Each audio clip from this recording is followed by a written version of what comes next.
Bueno, quería comenzar esta sesión más que nada respondiendo todas las dudas que tengan del proyecto que están realizando, sobre todo porque creo que hubo un poco de confusión acerca del planteamiento, en parte debido a mi culpa, porque les presenté el problema de una manera y cuando yo me puse a resolverlo me di cuenta de que estaba haciendo trabajo de más y me estaba complicando la vida de más. Y luego les envié una versión simplificada del planteamiento del problema.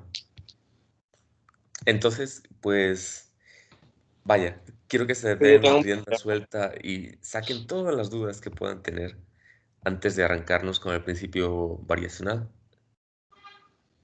profe, yo tengo una pregunta. A mí me falla el código, no sé por qué.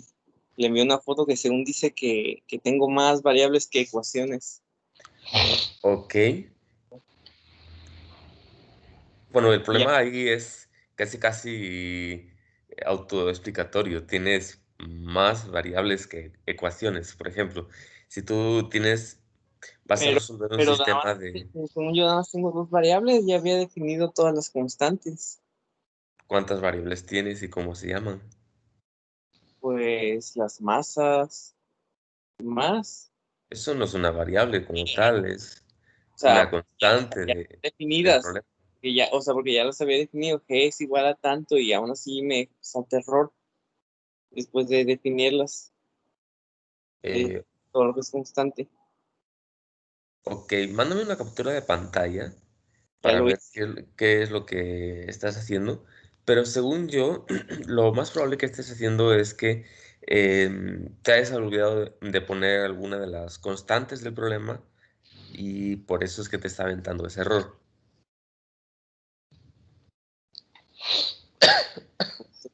Ya según yo sí puse todas lo que es constante, pero es, Revísalo y luego lo vemos si quieres. El compañero Jesús Carvajal tiene una duda. Profe, tengo hasta ahorita creo que dos dudas. Sí. En los PDFs dice que la masa, ay, perdón, pasó una moto. La masa M1 y M2 es igual a una M, ¿no? Cualquiera. Sí. Y la masa M3 y 4 es igual a una masa, o sea, son iguales, vaya, a eso me refiero. Ah, Mm, en la Y corrección, sí, después nos comentó el compañero Alexis que todas son iguales. sí, en la ¿Sí? corrección decidí mejor. Ok, les comento así en corto qué fue lo que pasó. Déjenme que les comparta la pantalla. Bueno, así en corto lo que pasó fue que a la hora de que estaba resolviendo esto, primero les había planteado que lo pueden poner como si estas fueran masas, las masas del piso fueran mucho mayores que las masas de aquí arriba y que sobre estas masas, las del piso, estaba actuando una fuerza externa. Ese era el planteamiento original. Ahora, debido a que estaba planteando que aquí actuaba una fuerza externa, estaba poniéndole un grado de libertad al desplazamiento horizontal. Luego yo me aventé a resolver las ecuaciones numéricamente y dio algo horrible. Tienen singularidades las ecuaciones diferenciales, entonces decidí, ok, no, mejora el planteamiento, hay que hacerlo un poco más simple.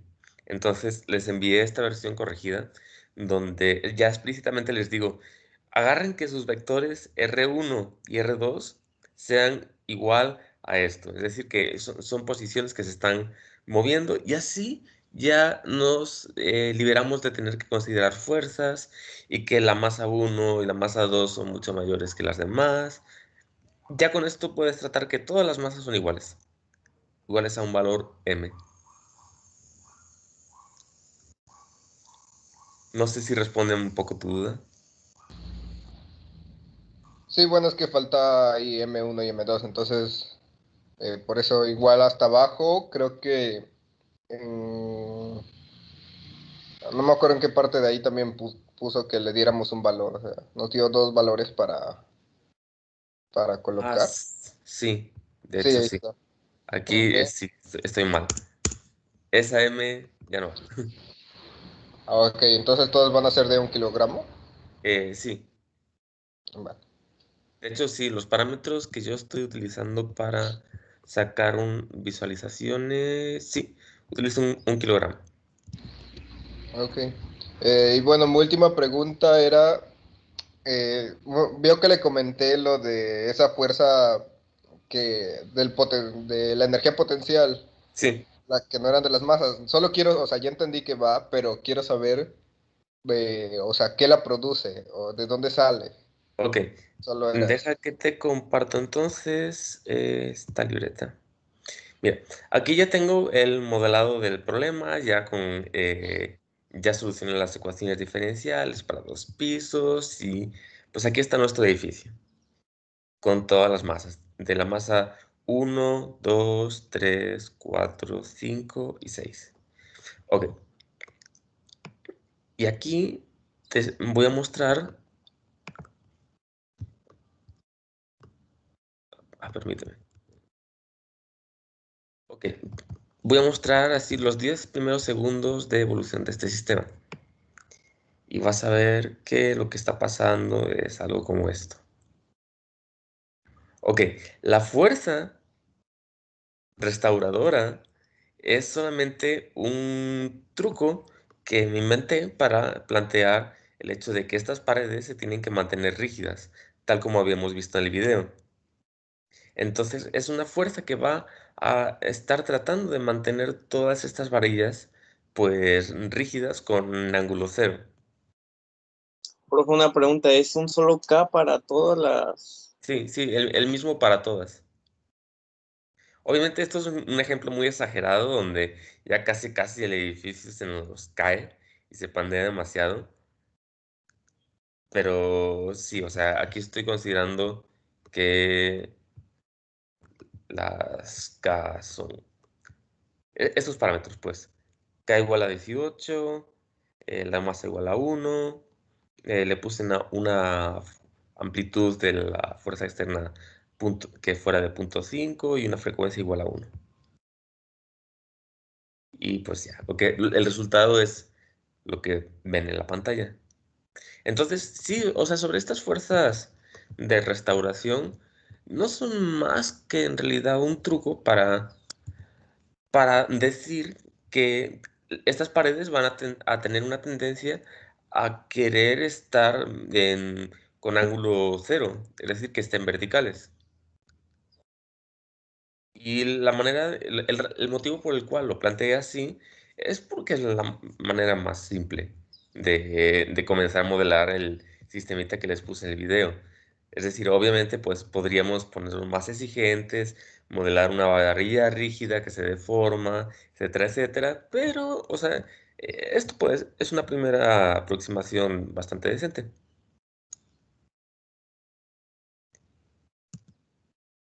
Perdón que no estaba compartiendo las diapositivas. Profe, una última pregunta, ahorita Sí. que lo pienso.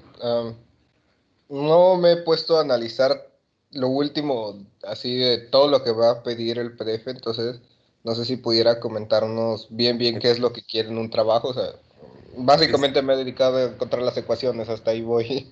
Sí, sí, sí. No sé qué Ok, más me falta. te voy a mostrar un ejemplo entonces de qué es lo que le estuve calculando a este ejemplo. Entonces, una de las primeras cosas que te puedes preguntar viendo pues, cómo se está moviendo esto es, bueno, ¿y cómo depende de los parámetros? O sea, los parámetros que estábamos usando aquí, ¿cómo depende de los parámetros que esta cosa se caiga o no? O sea, eso es como la pregunta principal. ¿Cuál es la dependencia de los parámetros de que esta cosa se caiga y no? ¿Y cómo afecta el resorte a la estabilidad de esta cosa? Entonces, para hacer este análisis de estabilidad, yo lo que hice fue, dentro del resolvedor de las ecuaciones diferenciales, puse aquí esta línea que es una función que se llama whenEvent. Y esto lo que va a hacer es que cuando se cumpla cualquiera de estos dos eventos, va a guardar el tiempo donde el edificio se nos cayó y para la integración. y lo que va a devolver esta función es el tiempo total que tardamos en checar si el edificio se cae o no. Ok, con esto saqué unas gráficas como de este tipo, donde muestro, variando las condiciones iniciales, bueno, los parámetros de masa y el parámetro de la fuerza restauradora K, estoy visualizando aquí cuánto tiempo tardo en determinar si es estable o no. Entonces, todos estos puntos que están aquí, que tienen un tiempo muy cercano a 100, son porque son configuraciones estables. Es decir, Profesor, aquí creo que no se ve. el edificio no se nos cae. No sé si soy yo, pero creo que no se ve. ¿No pueden ver la pantalla? Sí, sí se ve. Sí, sí se ve. Entonces soy yo. Perdón. Déjame que quito la... Profe, y es necesario que lo hagamos, o sea, porque bueno, aún no me siento tan bueno en matemática, entonces, o sea, ¿quiere que también lo resolvamos así? O bueno, ahí con matemática o cómo? O con cualquier, digamos, lenguaje de programación que tú uses. O sea, por ejemplo, ¿tú con qué lenguaje de programación te sientes más familiar?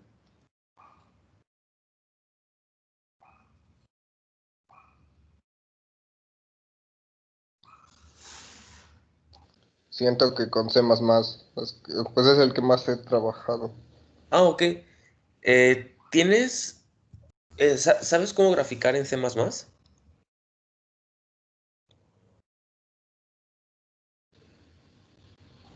O sea, lo pregunto para saber si ya tienes un graficador en C++ No, o pero creo no. que no tardaría mucho en aprender. Ah, ok, es que yo tengo un graficador donde te puedo mandar el código para que puedas dibujar directamente sobre un archivo del tipo BMP y para que ya puedas hacer ahí las simulaciones. En realidad lo único que tendrías que hacer sería pues meter las ecuaciones diferenciales, integrar por algún método numérico como el método de Euler, si no quieres complicarte. Si quieres complicarte, puedes aventarte el RUGECUTA. Pero a fin de cuentas, dentro de esos métodos tienes que poner la condición de, ok, checa si pasa este evento de que alguno de los ángulos se vuelve mayor a pi medios, lo cual significa que el edificio ya se nos cayó. Y lo que vas a investigar sería como la dependencia de que ocurra este evento según los valores de los parámetros. Te digo que aquí estábamos viendo que en esta región el edificio no se nos cae. Y pasamos a esta región y el edificio se nos cae rapidísimo. Puedes investigar más finamente qué es lo que te sale aquí y vas a comenzar a ver como que hay una estructura un poco rara. Por ejemplo, aquí utiliza parámetros de M más finos y de K un poquito más finos y sale esta cosa rara donde parece que hay islas de estabilidad, islas de inestabilidad. Y luego por último hice la prueba de estudiar la estabilidad variando, dejando fijas las masas, o sea, la masa la dejé fija en un valor igual a 1, la K la dejé fija en un valor igual a 20, es decir, o sea, como que me situé dentro de estos parámetros K y M, me situé como por acá, cerca de la región, de la frontera que da lugar a la inestabilidad, pero dentro de la parte segura, pues. Y entonces, aquí hice el experimento de variar tanto la amplitud del movimiento causado por el sismo, la amplitud de estas coordenadas R1 y R2, y la frecuencia. Y aquí sí sale una cosa bastante interesante, porque al parecer no es nada trivial el hecho de que esta cosa se caiga o no cuando tú estás moviendo estos parámetros. Yo diría que aquí hay un efecto de la resonancia, porque la estabilidad depende de la frecuencia. Entonces habría que checar cómo se va a comportar variando cada parámetro, o sea, por separado. Sí. Ok. Y luego, pues una vez que ya tengan esto, pueden probar a poner estos resortes amortiguadores y ver pues cómo cambia la estabilidad. De nuevo, como esto es una aproximación, es decir, queremos solamente contestar la pregunta de si el changarro se cae o no se cae. Entonces, lo estoy modelando todo de una manera muy, muy simple, donde esta cosa no disipa energía, solamente es un resorte más.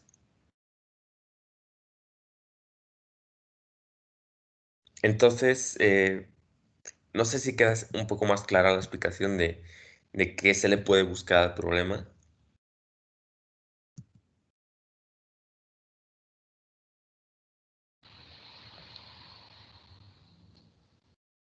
Y para lo de los resortes, ¿va a querer irse hasta el último piso o es porque en el video lo tenían hasta pues, el penúltimo? Entonces, o sea, el primer piso desde arriba no lo incluye, entonces Ujú. ¿va a querer que tenga todos los pisos resortes o solo Ok, hasta...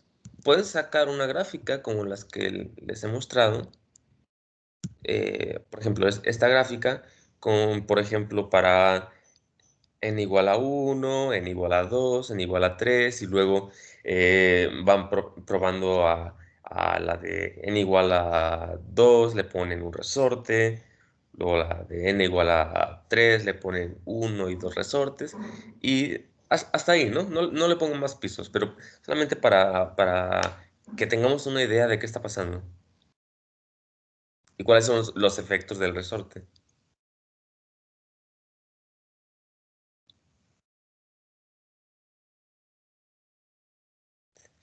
Sí, aclara un poco más tu duda.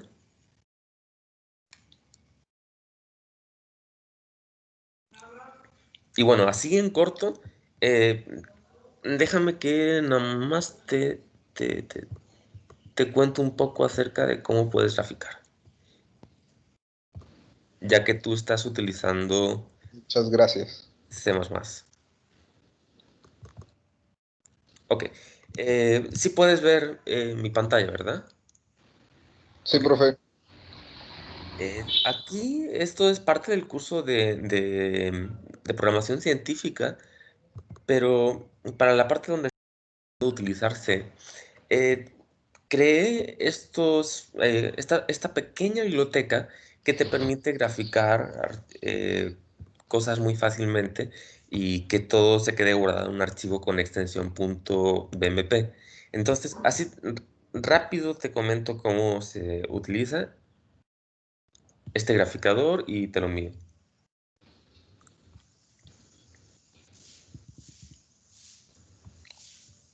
Ok, entonces para utilizar el graficador lo único que vas a necesitar es crear una matriz. Este objeto ya está definido dentro de mi biblioteca, una matriz que contiene colores, y vas a tener que irle asignando individualmente a cada elemento de la matriz un color. Entonces, una vez que ya tengas los colores asignados, puedes llamar la función plot, darle como argumento la matriz con los colores y darle una ruta. Y listo, ya te dibuja el resultado. Yo aquí muestro en este ejemplo cómo dibujar el conjunto de Mandelbrot utilizando este método con este graficador. Y ya, todas las funciones del graficador las puedes encontrar aquí en la definición del plotter. Entonces, chécate que aquí están todas las funciones necesarias. Tienes un graficador para graficar datos numéricos, tienes un graficador para dibujar de nuevo datos numéricos pero con coordenadas, y hay otra versión del graficador para graficar directamente una matriz. Entonces, con esto igual podrías replicar el mismo tipo de gráficas que estoy haciendo aquí en matemática. Ok, mi compañero tiene una duda también.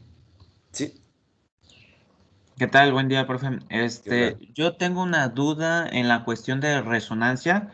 Es que Sí. pues creo que nunca lo vimos en ninguna clase. Ujú. Entonces, me imagino que se refiere a la resonancia de un oscilador, ¿verdad? Sí. Sí, todavía no lo vemos formalmente. De hecho, eso lo vamos a ver en el tema de oscilaciones. Si es que nos da tiempo a llegar ahí en este semestre tan corto, Yo espero que sí. Rotando en los puentes de noviembre. Ah, O sí. vamos a tener clases esos días. Bien. Y este semestre va a estar un poco complicado, pero eh, de cierta manera también puse este problema para que comenzáramos a ver un ejemplo donde hay resonancia. Y sí, con resonancia básicamente me refiero a la resonancia en osciladores. Siempre pueden imaginar el clásico ejemplo donde... a ver, déjenme que abra un pizarrón.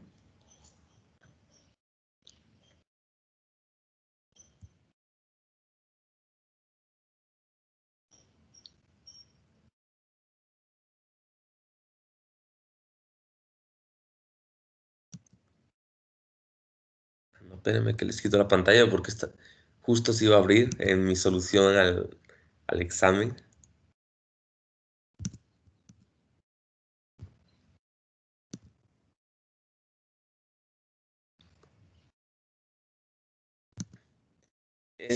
Básicamente, con resonancia me refiero a una cosa muy simple. Supongo que tenemos aquí un oscilador armónico, aquí un resorte y aquí hay una masa. Y ahora, sobre esta masa, aparte de que este resorte está oscilando en, digamos, esta dirección X, supongamos que también hay una fuerza externa que está actuando sobre esta masa, ¿no? Y esta fuerza es parecida a la que tenemos en el problema del examen. Es una fuerza que tiene cierta frecuencia.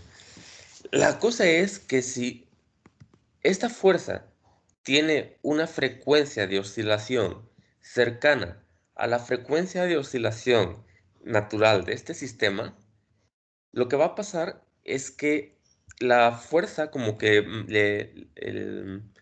va a hacer que la amplitud de oscilación sea más grande simplemente por el hecho de que coinciden en frecuencias. Entonces van a ver que el oscilador primero empieza tranquilito, luego empieza cada vez a moverse con amplitud más grande hasta que ya el sistema explota. Entonces, sí, con eso me refiero a resonancia, a ese efecto. Aquí va a pasar un efecto similar debido a que, bueno, lo que tenemos es un edificio que está siendo desplazado por una fuerza externa y entonces, en consecuencia, esta cosa va a empezar a oscilar. Entonces, debido a que tenemos pues aquí nuestras bisagras restauradoras que van a comportarse como un oscilador armónico, pues esperamos que haya ciertos efectos de resonancia en este sistema. Entonces, habrá ciertas frecuencias, por eso les estaba mostrando esta gráfica, habrá ciertas frecuencias en las cuales, sin importar el valor de la amplitud, este sistema va a llegar a la inestabilidad solamente debido a la resonancia. Sí, lo pueden ver aquí, ¿no? Que para diferentes valores de frecuencia hay frecuencias suficientemente bajas que siempre producen un sistema estable. Sin embargo, para frecuencias más altas, rápidamente ¡pac!, se vuelve inestable la cosa. Entonces, solamente a eso me refiero con resonancia. Está bien, gracias, profe. Profe, yo tenía otra pregunta. Bueno, Sí, otras preguntas. Tenía duda, o sea, estamos considerando que la masa 1 y la 2 son osciladores armónicos, mm, porque, o sea, vi que había propuesto que los radios fueran A seno omega t y A seno omega t más L. eh, eh, eh. ¿En cuál es? Perdón. Ahí, ¿Aquí? ajá, Ok. Lo que estamos considerando aquí es que la masa uno y la masa 2 están cambiando constantemente de posición y su única dependencia es en el tiempo. La razón por la cual lo planteé así es porque, digamos que esto es como la aproximación a como si tuviéramos una fuerza con una amplitud mucho, mucho, mucho mayor que la masa del edificio. Es como para aproximarnos a lo que estamos viendo aquí en el video, de que el desplazamiento de esta base causa siempre un movimiento instantáneo. O sea, es decir, está totalmente pegada la base al piso. Entonces, básicamente tendrán la misma velocidad y la misma posición. Es por eso Entonces, que... la amplitud vendría siendo qué tanto se desplazó, pues, el Perdón, piso. perdón. Es decir, la amplitud vendría siendo qué tanto se desplazó en el piso, ¿no? Sí. Mm. Entonces, decidí ponerlo así simplemente por simplicidad para que no haya una... Es decir, o sea, siempre pudimos haber puesto aquí una coordenada X y poner que la fuerza externa afecta a esta coordenada X y sacar las ecuaciones. Yo lo intenté, de hecho, y como no me salió, o al menos numéricamente no sale una cosa muy bonita que digamos, dije, no, esta manera no va a rendir frutos, de manera que es más práctico si pongo que las posiciones simplemente están dadas por una función que depende del tiempo y ya, solamente eso. Ok, pero digamos, sí correspondería, ¿no? Por el movimiento, digamos, oscilante que tienen hacia adelante y hacia atrás, Eh, a que- un oscilador armónico. mm, Lo pregunto por si hay que sí, considerar energía potencial en ese sentido. ok, ok, ok. Mira, sí se comporta como un oscilador armónico, pero digamos Pero no lo es. esto ya está dado por las coordenadas, entonces su contribución de energía cinética va a verse a la hora de sacar las velocidades de cada una de las coordenadas.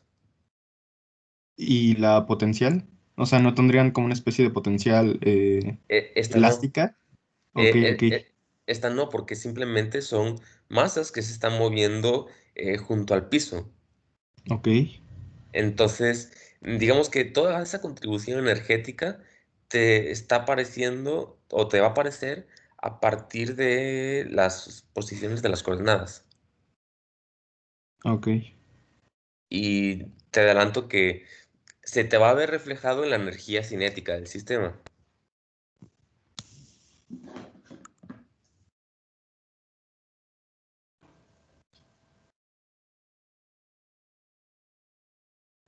¿Sí responde tu duda? Sí, sí, sí, sí. Ok. Yo tengo otra duda, profe. Ujú. Seguirá para el miércoles, ¿verdad? El proyecto. Pues si veo que necesita más tiempo, igual nos lo extendemos para el viernes. Ok, gracias, profe.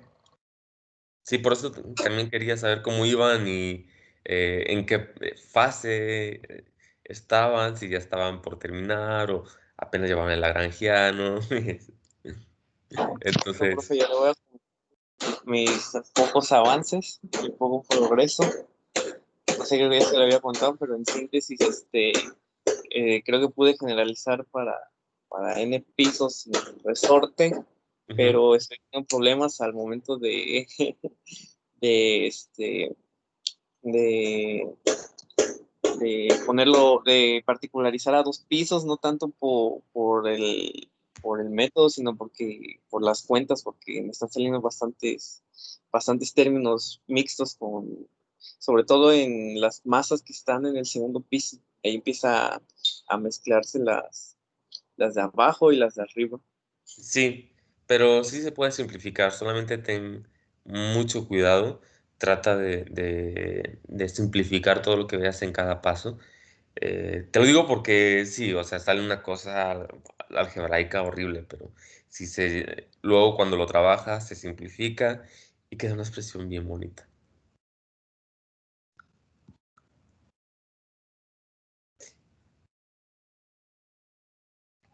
Y bueno, ¿más dudas antes de arrancarnos con la clase?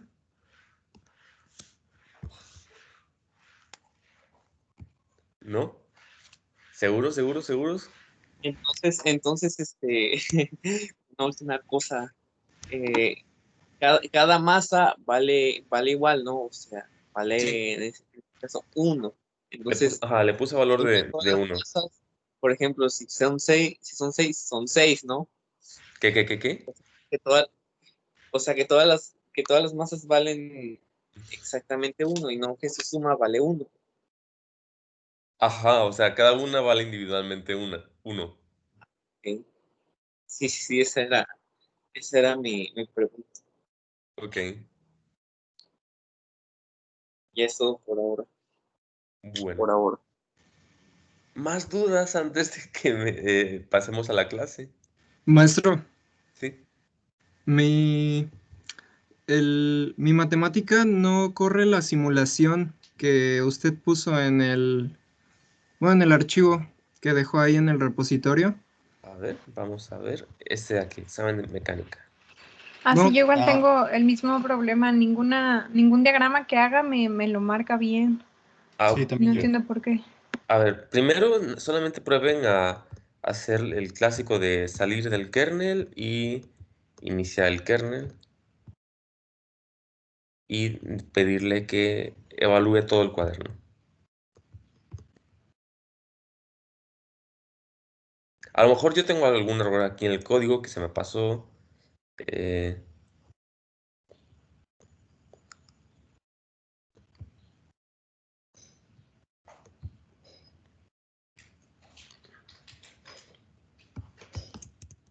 ver qué cosa tan rara está pasando aquí.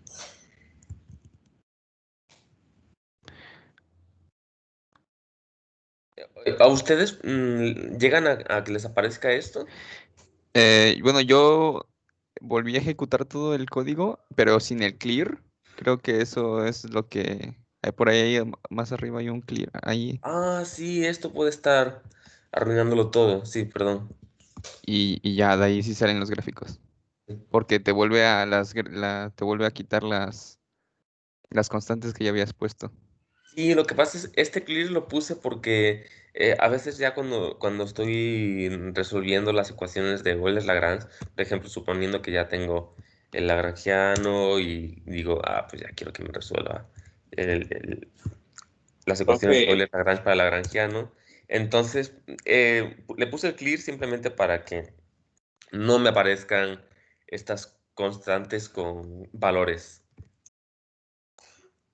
Es decir, si no le pusiera el clear y ya yo le hubiera asignado valores a estas constantes, pues terminaría como algo como esto, ¿no? Entonces, se lo puse para estar así trabajando con ambas partes del código, pero sí como que nada más molesta en vez de ayudar. Entonces, quítale el clear y creo que ya va a poderles mostrar bien el diagrama y todo.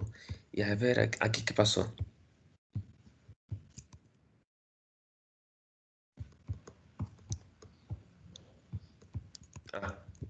Sorry.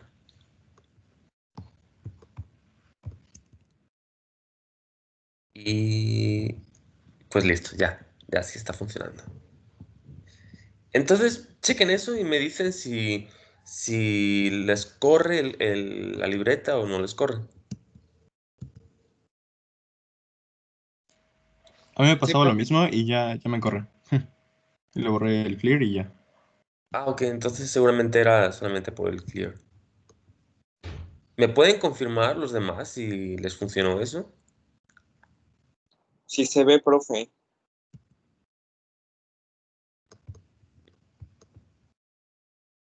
Pero los que me comentaron de que tenían este problema, ¿pueden confirmarme solamente que sí con eso se arregle?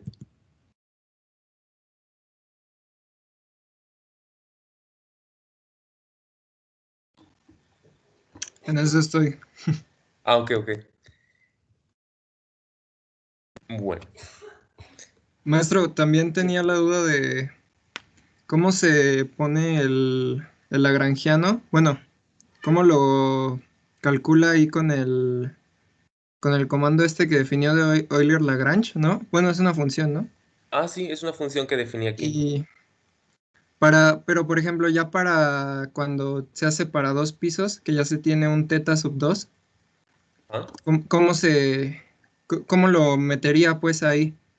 Ok. Te- ¿Tengo que poner como otra coordenada generalizada en la misma función o con la misma? Si supongamos que, así lo voy a hacer así muy chafa, pero supongamos que aquí tenemos ya un teta Ujú. 2 prima al cuadrado. Digo, esto no va a ser así, pero supongamos que sí. Entonces, ahora ya vamos a poder resolver este lagrangiano para las dos coordenadas generalizadas.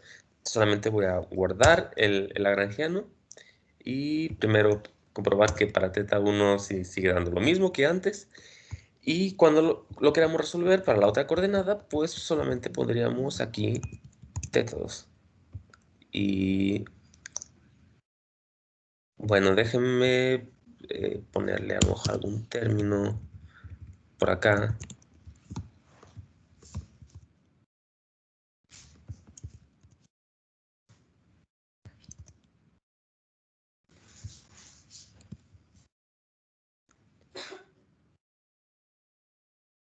Estoy tratando de que no se me elimine al final.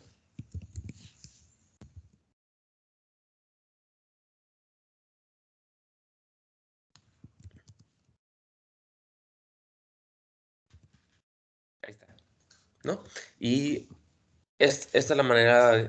Esta sección del código la puse para que puedan resolver fácilmente el lagrangiano, porque a partir de cierto número de pisos, pues ya van a empezar a tener un lagrangiano bastante grotesco y la cosa es que se vuelve inmanejable. Sin embargo, si ya tienen una expresión generalizada para una cantidad n de pisos, pues pueden construir alguna función que les represente el lagrangiano de n pisos y directamente meterlo aquí al resolvedor de Euler-Lagrange y listo.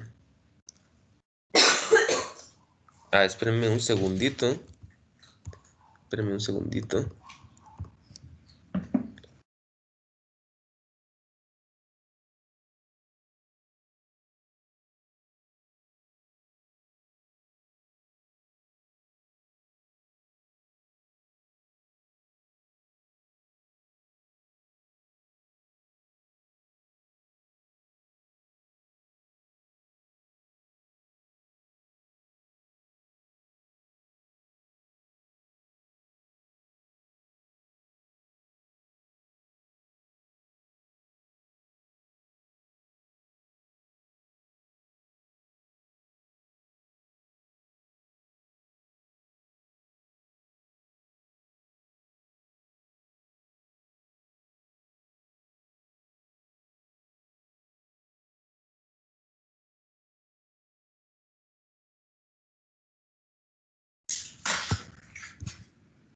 Perdón.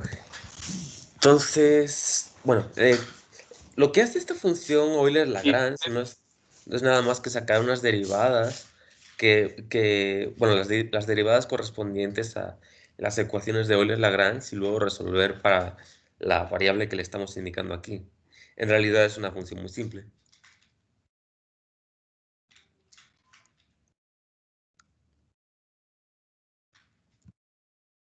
No sé si haya más dudas o respondí bien su pregunta.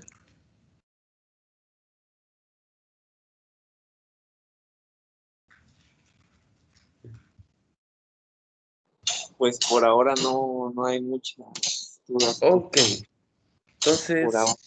entonces, pues les comento eso, que si gustan, como veo que a lo mejor nos vamos a tardar un poco más, lo dejamos tentativamente para el viernes. Y si el viernes no queda, pues lo dejamos tentativamente para el lunes. Y así nos la vamos llevando.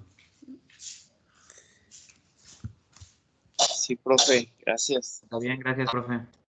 Bueno, entonces ya, si no hay más dudas, voy a cerrar esto.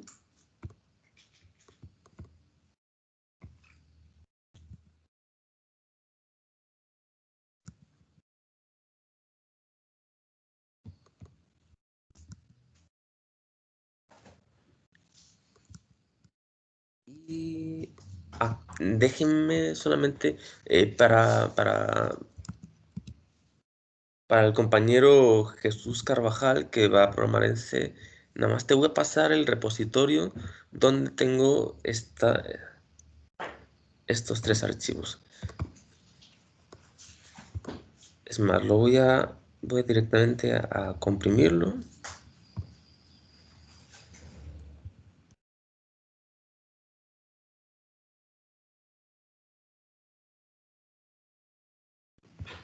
Y a ver, espero que se pueda enviar directamente por Teams.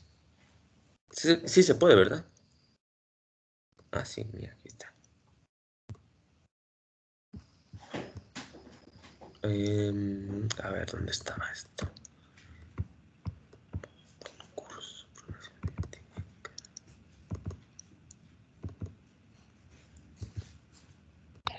Ahorita que desayuno. Listo, ahí está. Ya lo estoy cargando y... De nuevo, si tienes dudas, como el examen es de mecánica y no de programación, pues igual me escribes y te doy todas las instrucciones para que lo puedas graficar bien. Sí, profesor, muchas gracias.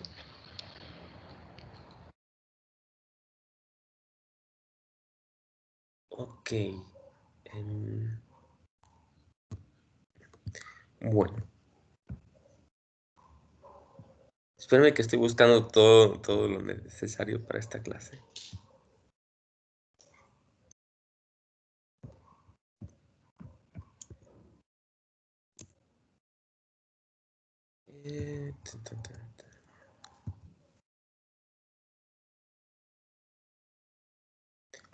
Ok. Bueno.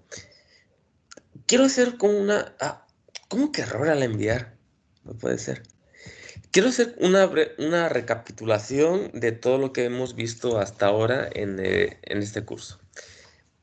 Habíamos partido inicialmente de el modelado de un sistema físico a partir de la mecánica de Newton. Habíamos visto que, a partir de las 3 leyes de Newton podíamos modelar sistemas físicos de manera que nos quedaran las ecuaciones diferenciales en términos de la fuerza, y de aquí podíamos despejar y podíamos resolver cierto tipo de problemas siempre y cuando no hubiese constricciones, porque cuando aparecen las constricciones, la resolución del problema se comienza a complicar. Entonces, primero les platiqué que si tenemos un problema con constricciones, pues podemos desarrollar un método alterno, el cual nos va a permitir trabajar con estas constricciones. Y ya habíamos visto que el principio de D'Alembert era un método que nos puede permitir trabajar con esto, y tiene la propiedad de que las fuerzas de constricción quedaban básicamente anuladas cuando los expresábamos por medio del principio del trabajo virtual, y nos daba que podemos resolver pues otro tipo de sistemas que ahora estaban involucrando constricciones. Y luego todavía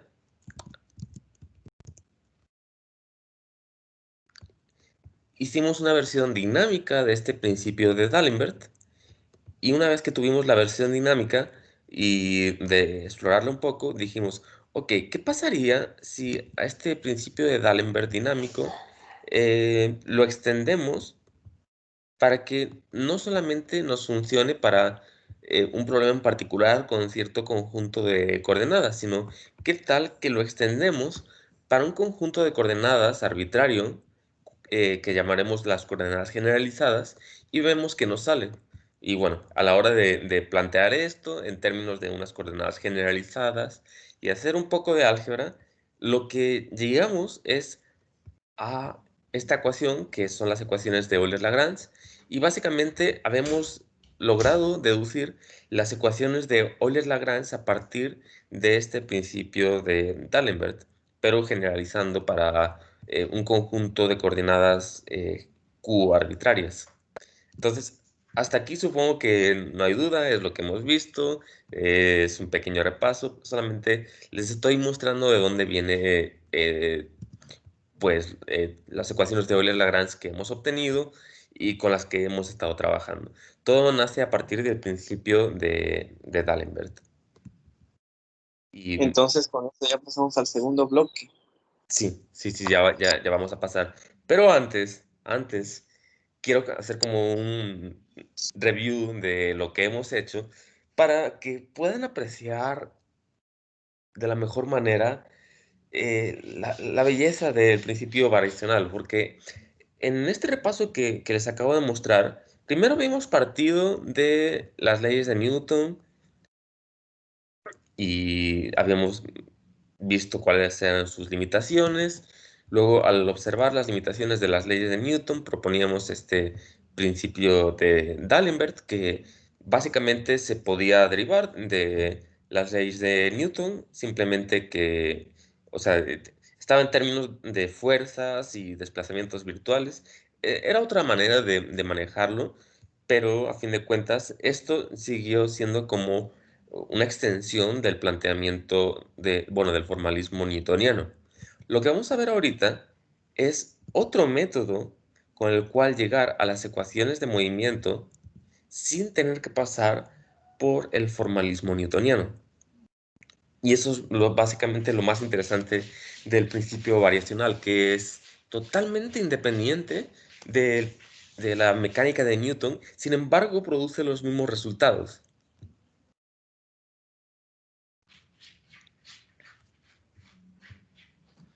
Ok, entonces, Las ecuaciones de Euler-Lagrange, o es otra cosa completamente distinta. perdón, ¿cuál es tu pregunta? Que si esto que vamos a ver es otra generalización de las ecuaciones de Euler-Lagrange o Sí. es otra cosa completamente distinta. Es, digamos que otro enfoque para obtener las mismas ecuaciones, pero este enfoque es un poco más poderoso, porque te permite plantear problemas en términos de minimización de funcionales. Ahorita vamos a ver qué es un funcional. Solamente antes de comenzar, quiero hablarles de algo que vamos a necesitar.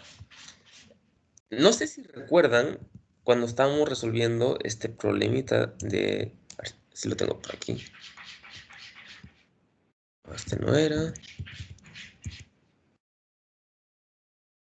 El péndulo con resorte. Este problemita solamente era... Tenemos un péndulo con una masa m y en vez de tener un hilo de longitud fija, aquí tenemos un hilo que se comporta como un resorte. Entonces habíamos encontrado que nos quedaban dos ecuaciones diferenciales y a la hora de resolverlas numéricamente, pues nos daba una trayectoria como esta. Creo que incluso también les había mostrado una visualización de este sistema.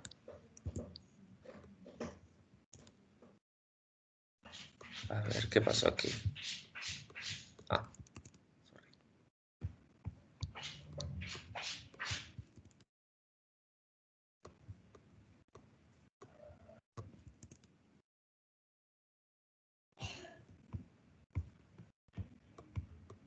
ahí está.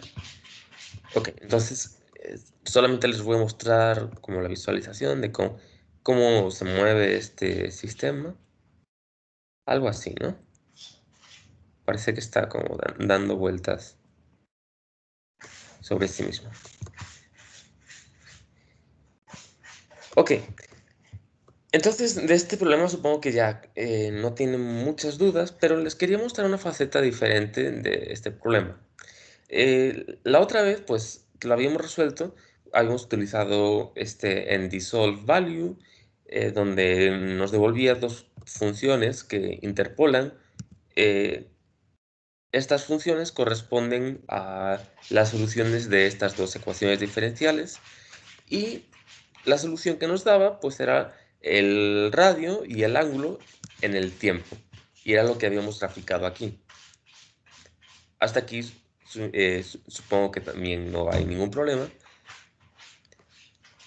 Pero ahora quiero mostrarles otro tipo de visualización del sistema, porque no solamente podemos visualizar cuáles son los valores de R y teta o hacer un diagrama como el que hemos hecho aquí del problema, sino que también el hecho de haber resuelto numéricamente estas ecuaciones nos da la posibilidad de conocer cuál es el valor de R' y el valor de teta', que corresponderían a las velocidades del radio y bueno, la velocidad radial y la velocidad angular.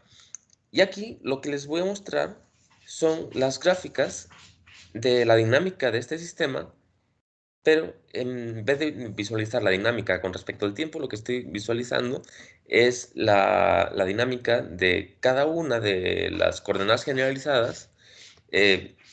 Bueno, la coordenada generalizada en el eje X y la derivada de la coordenada generalizada en el eje Y, y les estoy mostrando cómo es esta trayectoria, el tiempo. Y vamos a tener una trayectoria así, tanto para la coordenada R como para la coordenada θ. Esa es otra manera de visualizar el problema y lo que nos está mostrando es cómo se relacionan las posiciones y velocidades. Y a esto se le llama una gráfica del espacio-fase.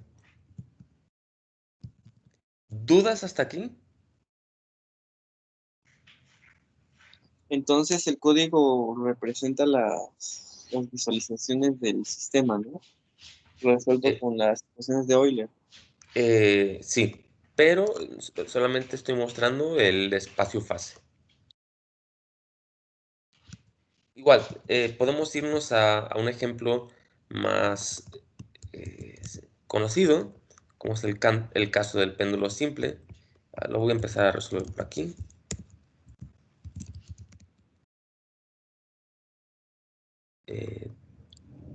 Déjenme que resuelvo esto en un intervalo de t que vaya de 0 a 10. Y aquí voy a tener cuidado y le voy a poner teta de t. Sí salió. Ok, entonces, de nuevo les comento, pues, o sea, pueden agarrar esta función y graficarla con respecto al tiempo, como haría aquí, y esta sería la gráfica del ángulo con respecto al tiempo en un péndulo simple, pero siempre también podemos graficar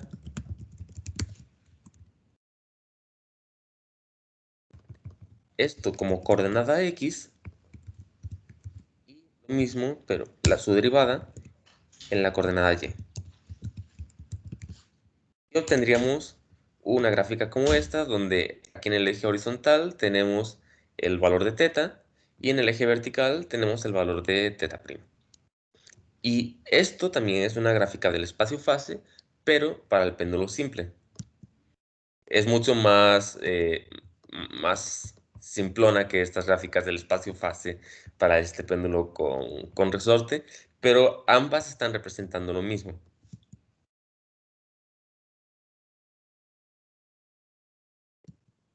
Y bueno, ¿dudas hasta aquí?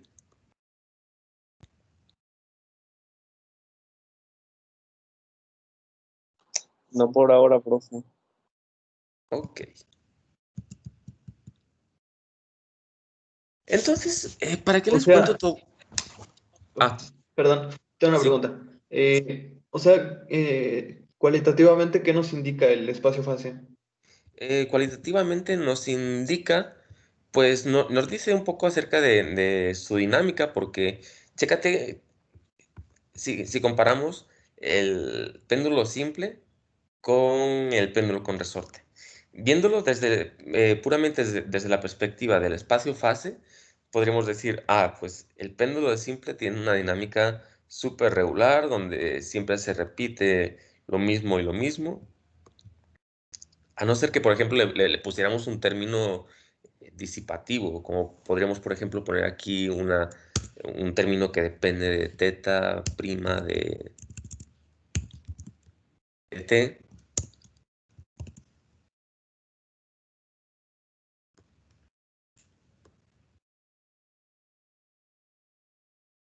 Que nada más quiero hacer este efecto un poco más dramático.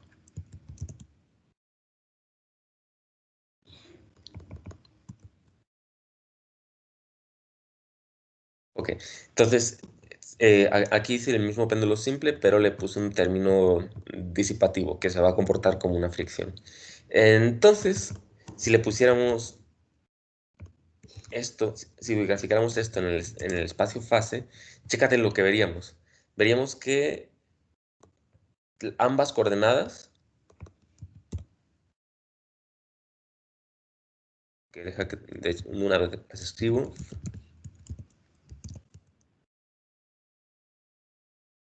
sería aquí teta de t, teta y teta prima de t. Ok, entonces aquí estamos visualizando el valor de teta y de teta prima de t. Y aquí en la gráfica del espacio fase, lo que vemos es que la dinámica converge hacia un solo punto que está en el centro. Esto es por el término disipativo que va haciendo que pierda energía.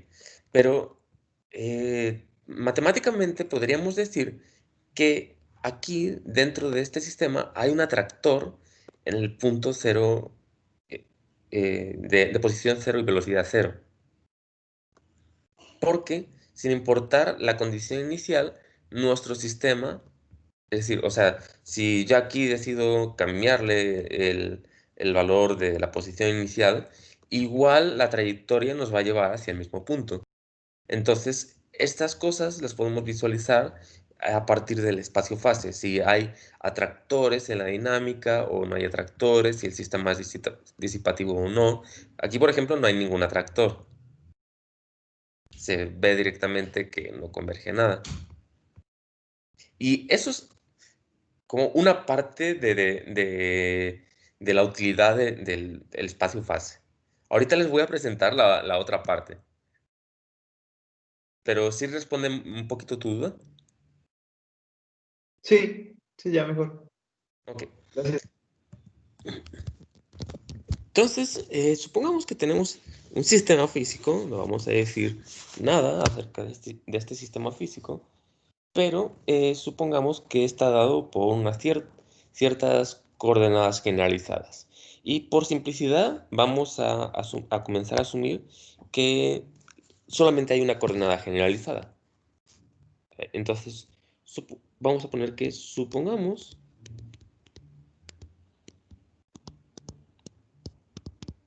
un sistema dado por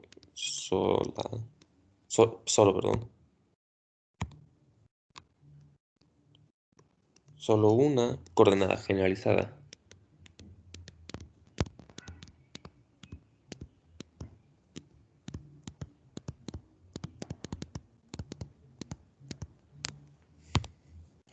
Y no sé, vamos a llamarla Q1. Y, ok, ejemplos de un sistema como este, pues podría bien ser nuestro péndulo simple, que solamente depende del ángulo. Lo único que quiero hacer con esto es ilustrar de qué nos sirve el espacio-fase y simplificarnos la vida utilizando solamente una coordenada generalizada. Y bueno, con esta coordenada generalizada, podríamos tener un espacio-fase como este, donde aquí va a estar Q1 y aquí Q1'. Perdón, le voy a poner punto aquí. Q1 punto. Una Y pregunta, pues, perdón, una pregunta. Entonces, el espacio-fase muestra el comportamiento de la solución del sistema. sí, y te da también la trayectoria que sigue el sistema, pero dentro de este espacio. ¿A qué me refiero con trayectoria? Me refiero a que, ok, o sea, si aquí tenemos Q1 y Q1', pues esto no representa el estado físico de un sistema. Y ya sabemos que el lagrangiano, bueno, cuando habíamos planteado el lagrangiano, habíamos establecido que el lagrangiano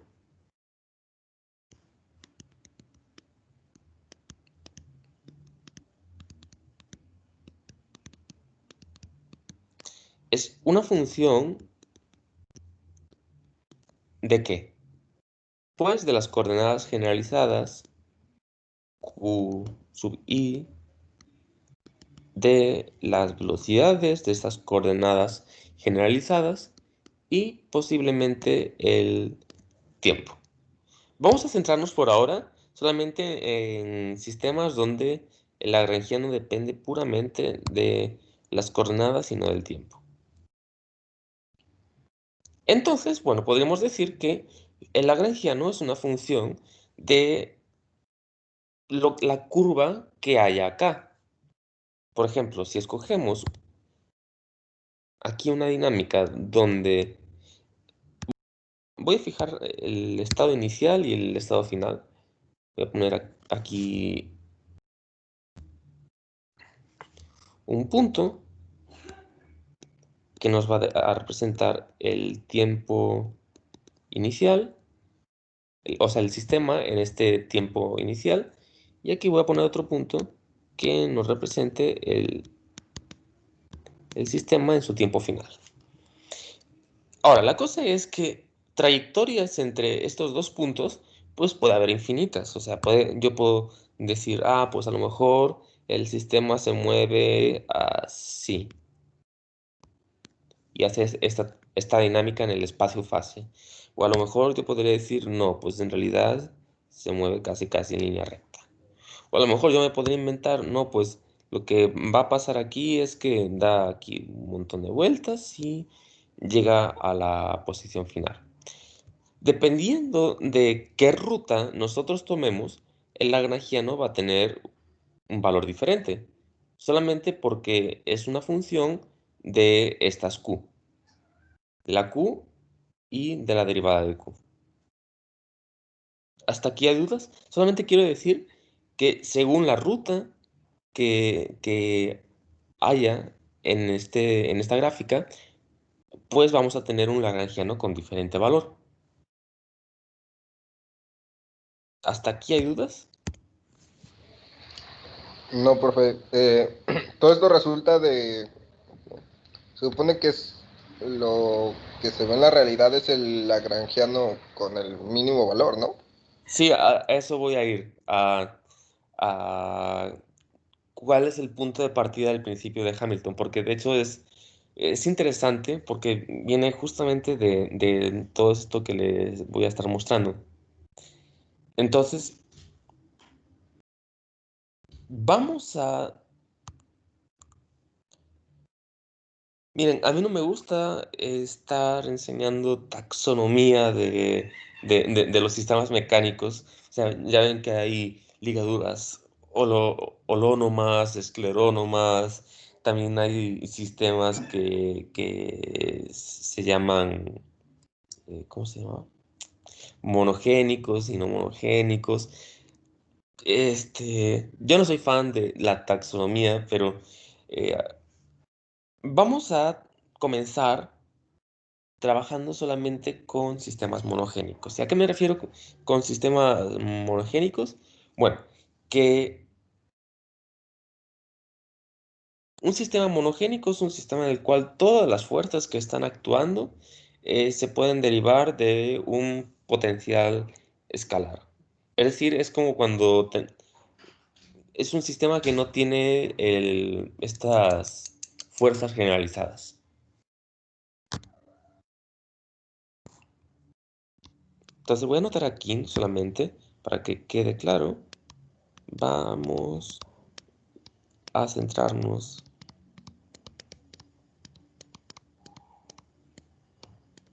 en sistemas monogénicos.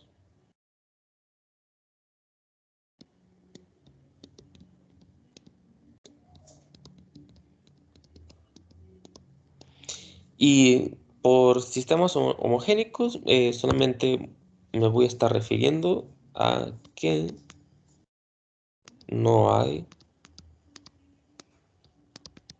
fuerza generalizada.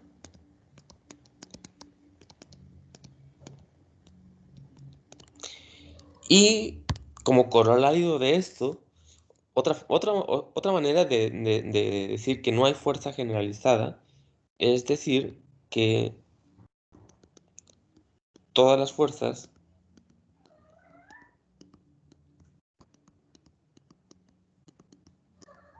del sistema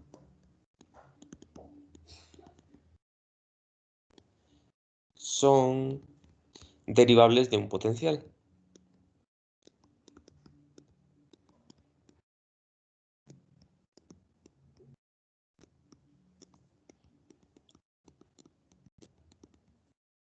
Que es como en el caso del problema del examen, que todas las fuerzas, a fin de cuentas, son derivables de potenciales, como el caso de estas bisagras restauradoras, ¿no? Que yo les había mostrado cómo expresarlo en términos de la energía potencial. Entonces, básicamente, esto es un sistema monogénico, el que no depende de una fuerza generalizada y en el cual todas sus fuerzas son derivables de un potencial. Entonces, ahora sí aquí viene lo bueno. Supongamos esta integral que les voy a mostrar.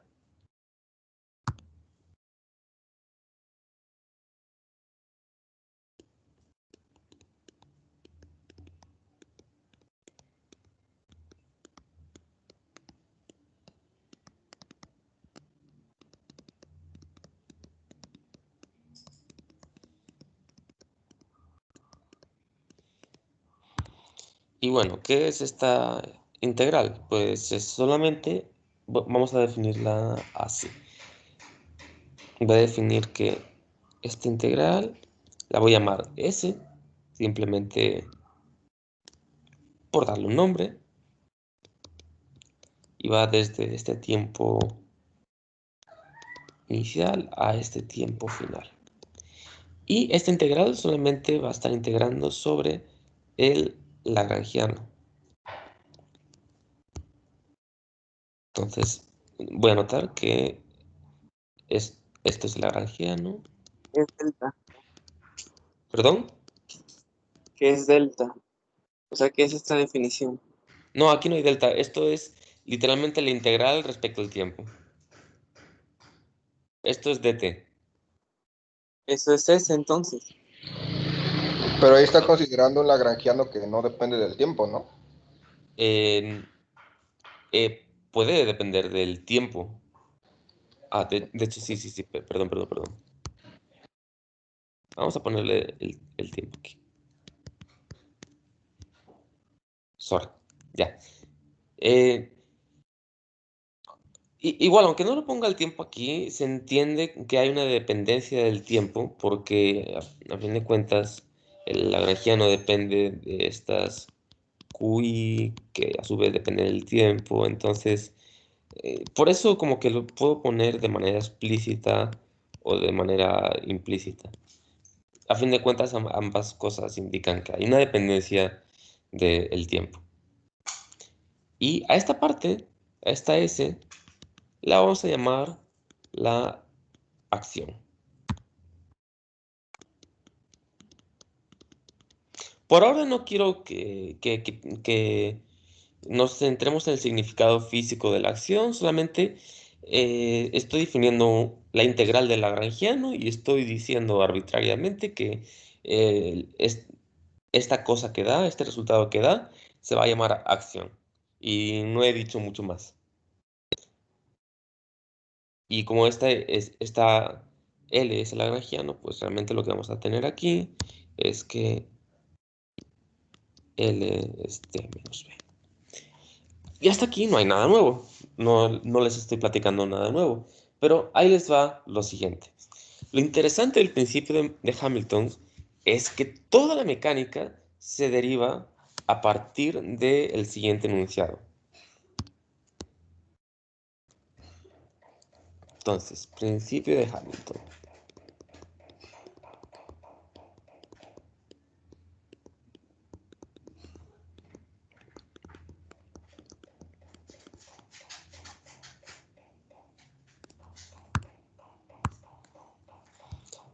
En sí, el principio de Hamilton nos dice lo siguiente. nos dice que dado un sistema físico, la trayectoria que va a describir digamos, el movimiento físico del sistema, o sea, de todas estas trayectorias, eh, no todas van a corresponder a lo que, al movimiento físico real de un sistema de partículas. Solamente habrá una trayectoria que corresponde al movimiento físico real. Y el principio de Hamilton lo que nos dice es que esa trayectoria es precisamente la trayectoria que hace que esta integral tenga un valor constante. Entonces vamos a escribirlo así. La dinámica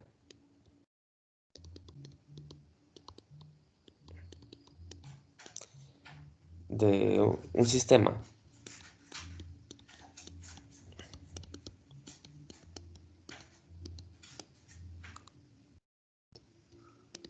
desde el tiempo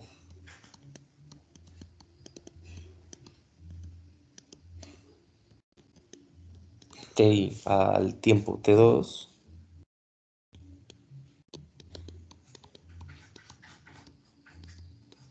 perdón, aquí le había puesto tf. Hasta el tiempo tf es tal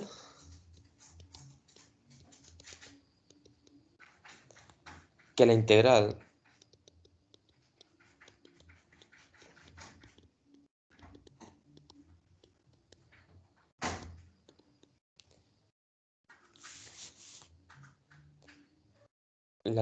de la acción, o mejor dicho, le voy a poner aquí la integral entre paréntesis, la acción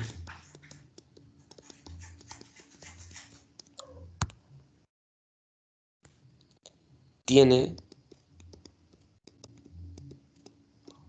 un valor estacionario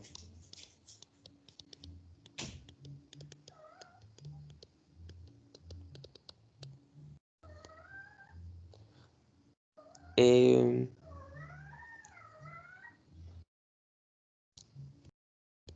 durante la dinámica.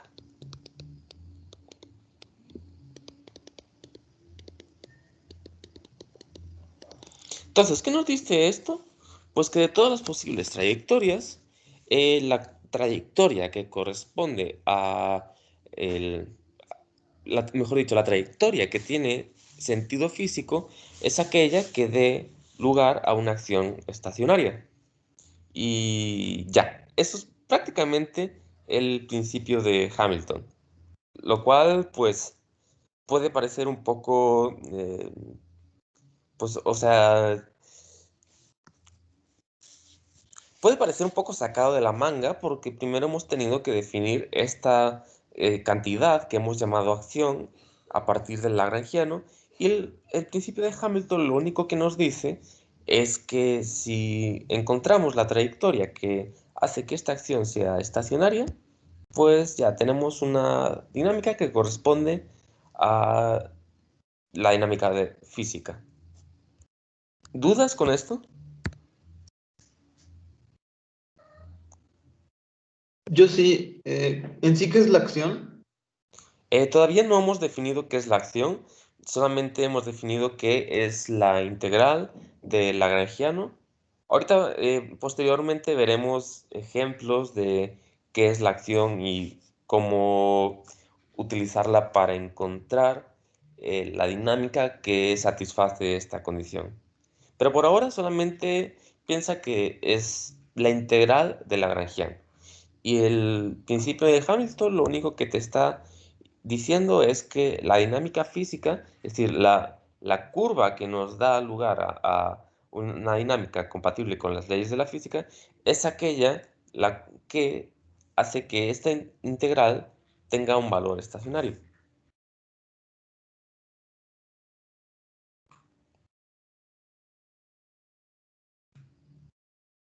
Ah, bien. Ok.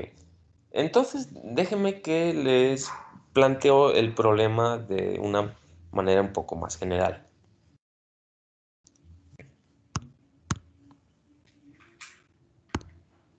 Digo, esto es solo apenas la introducción.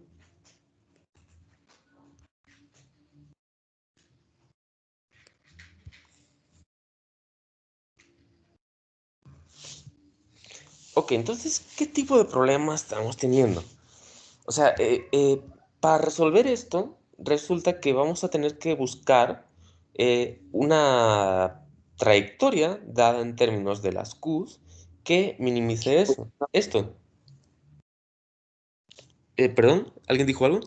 Sí, profe, tengo una pregunta que podría explicarme otra vez el principio de Hamilton. Es que se me fue el internet. Ah, bueno. Es una idea muy simple. Hemos definido la siguiente integral, que es la integral del lagrangiano, donde el lagrangiano es una función que depende de las q's y las qi's y posiblemente del tiempo. Entonces, o sea, dependiendo de la trayectoria de las qi's, pues podríamos tener diferentes valores para esta integral. Por ejemplo, podría ser que cuando calculamos el valor de esta integral para esta trayectoria, aquí nos da que S es igual a 1. Y para la azul resulta que S es igual a 2.3. Y para la morada, a lo mejor resulta que S es igual a 10, ¿no? Entonces, lo que nos viene a decir el principio de Hamilton es que la trayectoria que representa la trayectoria que nos da el movimiento según la física es aquella que hace que esta acción sea estacionaria. Es decir, cuando digo que tiene un valor estacionario, quiero decir que tiene un valor mínimo. Entonces, básicamente vamos a estar buscando aquella curva que minimice la acción. O sea, sería el análogo al principio de mínima acción. Es realmente el principio de mínima acción.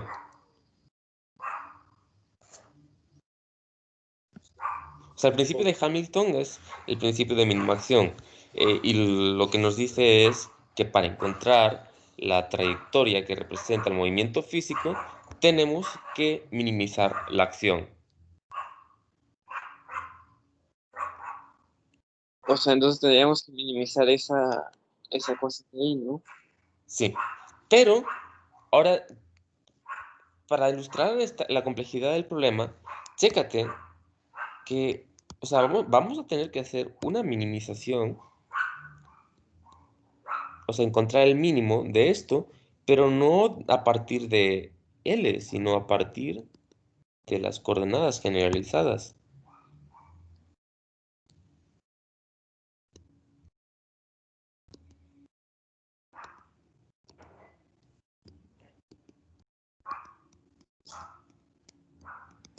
Es decir, vamos a estar buscamos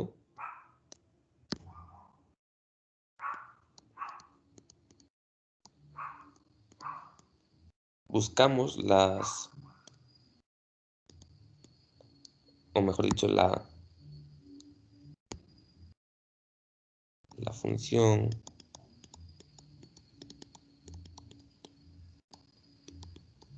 QI de t y Q'I de t, tal que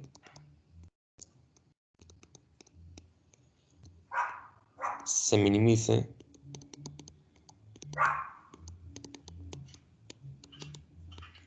la acción. Entonces, estamos buscando una función de QI que minimice la acción. Esto ya no es un problema de optimización tan trivial, porque, o sea, no estamos queriendo encontrar el lagrangiano que minimiza la acción, sino estamos tratando de encontrar la solución en términos de estas coordenadas que minimizan la acción. Entonces, aquí tenemos otra clase de bicho totalmente diferente a los que han lidiado en cálculo, por ejemplo, de encontrar máximos y mínimos de funciones. Y bueno, quiero mostrarles cómo vamos a plantear este problema. Para resolverlo, vamos a utilizar algo que se llama el cálculo de variaciones.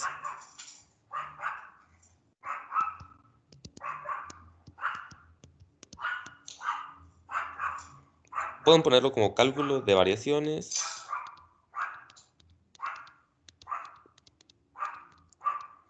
O lo pueden poner como cálculo variacional.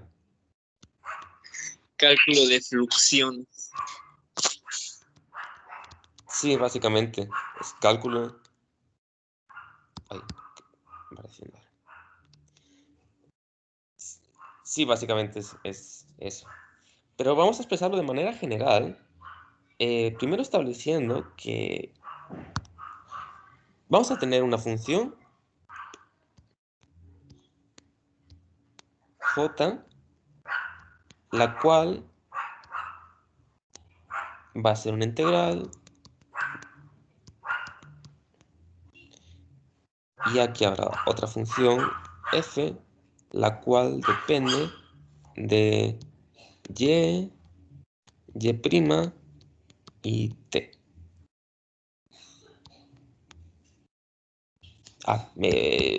Mejor dicho, x. De x. Entonces, Ok, esto es así como una versión en muy la- general del problema que estamos planteando aquí. Solamente estoy poniendo, tenemos un funcional, ahorita les digo que es un funcional llamado j, el cual depende de esta función dada por y, y' y x, y además voy a considerar que y' es la derivada de y con respecto a x. ¿Alguna duda aquí? Solamente estoy planteándolo de manera muy general. ¿Qué es lo que vamos a hacer?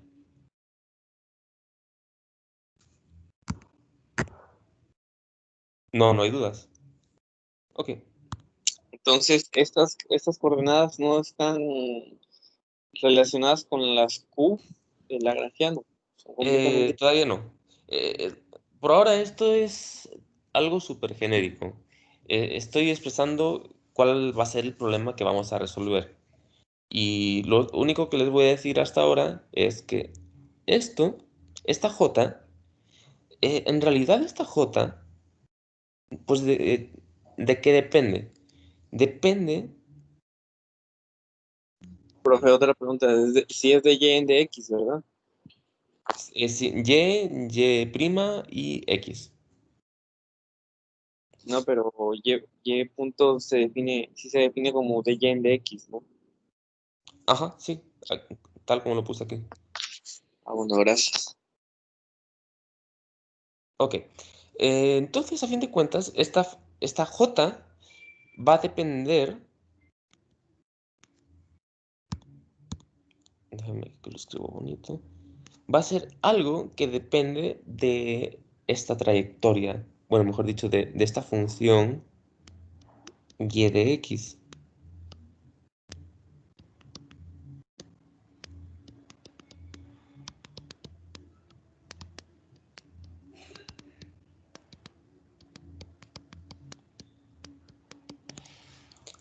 Y lo que nosotros vamos a estar buscando eh, con el cálculo variacional es cuál es aquella función y de x que nos da un máximo o un mínimo. Es decir, vamos a estar buscando el punto donde esta derivada de j con respecto a y sea igual a 0. Entonces el problema es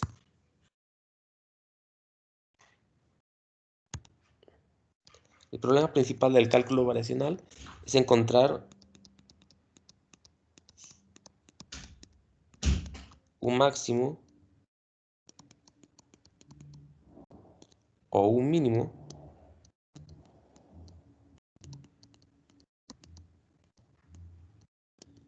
de J. Entonces, aquí les acabo de decir que esta J es un funcional, pero no les he dicho a qué me estoy refiriendo con un funcional. Y esto se puede... Ajá, perdón. ¿De dónde sale ese y de x? Este y de x es solamente la dependencia o sea, aquí esta y dependía de x. Quizá debí ponerlo un poco más explícito, pero y depende de x. Por eso existe la derivada de y con respecto a x.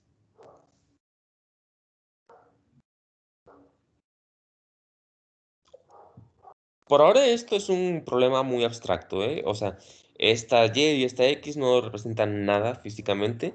Nada más les estoy hablando de este objeto, se llama funcional y que se puede utilizar con esta técnica de cálculo de variaciones. Y lo que queremos es encontrar un máximo o mínimo de j según la función y. Y no he dicho nada más. Y bueno, les quería decir cuál es la distinción entre un funcional y una función. Una función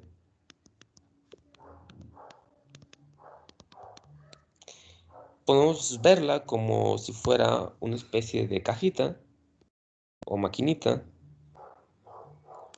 la cual aquí va a recibir de entrada un número.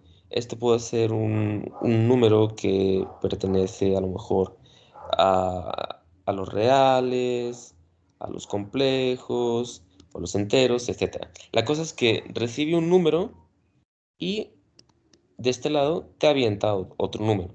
Entonces, si esta función se llama f y el número que está entrando aquí es x, lo que nos devuelve es f de x.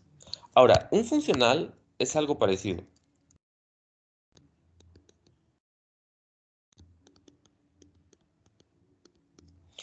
El funcional es parecido, solamente que ahora lo que vamos a tener es una cajita. Le voy a poner aquí F mayúscula.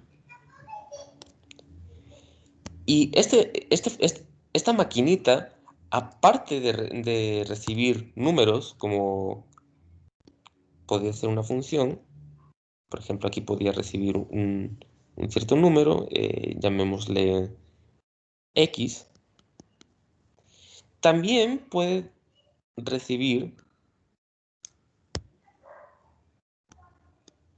funciones como, no sé, una función f, una función g o h, lo que sea, y al final lo que te va a devolver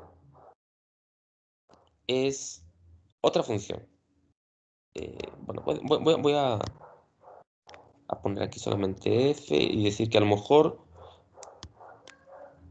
la otra función que te devuelve es g de x, ¿no?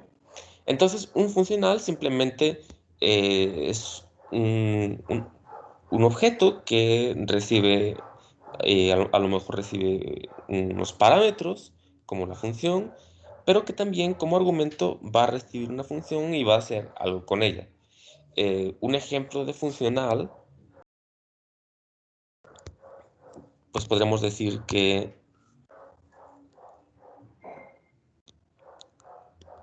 f sea algo que depende de una curva y de x y depende de la misma x. Y a lo mejor, no sé, yo podría agarrar y decir que este funcional lo que nos va a dar es y de x al cuadrado más 1 y raíz cuadrada, por poner un ejemplo. Entonces, ahora podríamos decidir evaluar el funcional diferentes valores de y. Por ejemplo, yo podría escoger y de x es igual a x y entonces el funcional, pues ahora tendría el valor de x al cuadrado más 1 raíz, ¿no? O bien podría haber escogido que y de x es igual a la raíz de x, de manera que el funcional ahora sería x más 1 raíz, ¿no? El funcional es básicamente un análogo de una función, pero que también puede operar sobre otras funciones. ¿Dudas hasta aquí?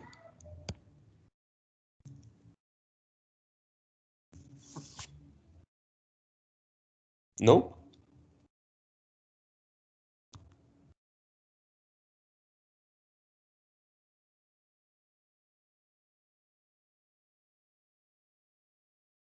Ok. Bueno, y ya para terminar por hoy, solamente les voy a adelantar, pues, qué es lo que vamos a estar haciendo la siguiente clase. Vamos a desarrollar un método el cual nos permita encontrar el mínimo de un funcional dada una trayectoria. Y con eso, luego lo vamos a aplicar, o sea, ese mismo resultado lo vamos a aplicar para encontrar cuál es la trayectoria de QI que minimiza la acción. Y con eso ya vamos a poder derivar las ecuaciones de Euler-Lagrange, pero a partir del principio de Hamilton. Y bueno, como conclusión, lo que les puedo decir es que está súper interesante el hecho de que esto nos va a proveer de otra ruta con la cual podemos llegar a las ecuaciones de Euler-Lagrange, pero directamente saltándonos toda la mecánica de Newton. Aquí el principio de Hamilton no nos habla para nada acerca de fuerzas, o sea, no hace mención de lo que es una fuerza, ni la incluye en su planteamiento, está lidiando puramente con el lagrangiano, que es un objeto que depende, bueno, que tiene ahí expresada la energía cinética, la energía potencial, pero nunca ninguna fuerza. Entonces, lo interesante del principio de Hamilton es que incluso saltándonos todo el planteamiento newtoniano, sin siquiera pensar en fuerzas, podemos llegar a las ecuaciones de movimiento y funciona. Y es todavía más interesante cuando se aplica en otros contextos como el de la mecánica cuántica. En la mecánica cuántica no hay fuerzas como tal. Es decir, o sea, tú lo que tienes es una función de onda y trabajas con esa función de onda que a lo mejor está, em,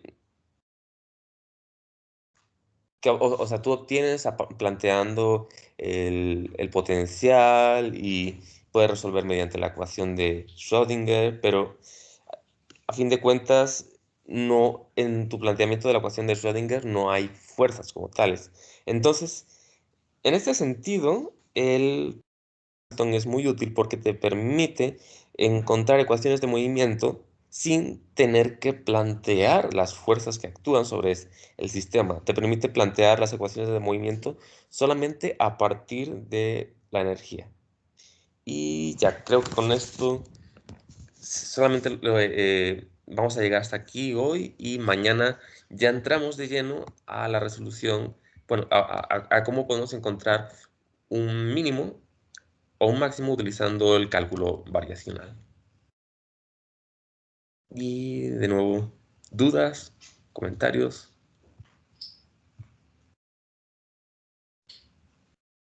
No por ahora, profe. Ok. Queda claro que es un funcional y qué es el principio de Hamilton y cómo se relacionan.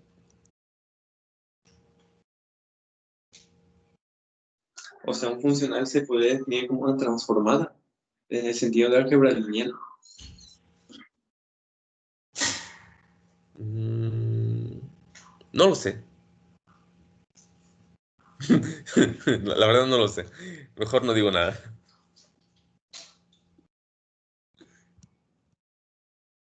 Te la respondo para la siguiente clase. Bueno, profe, gracias. Sale pues. Pues ahí nos vemos mañana. Hasta luego, profe. Cuídese. Hasta luego, Y profe. ahí me van comentando cómo les va con el examen. Nos vemos. Nos vemos. Gracias, maestro. Bye. Hasta luego. Hasta luego.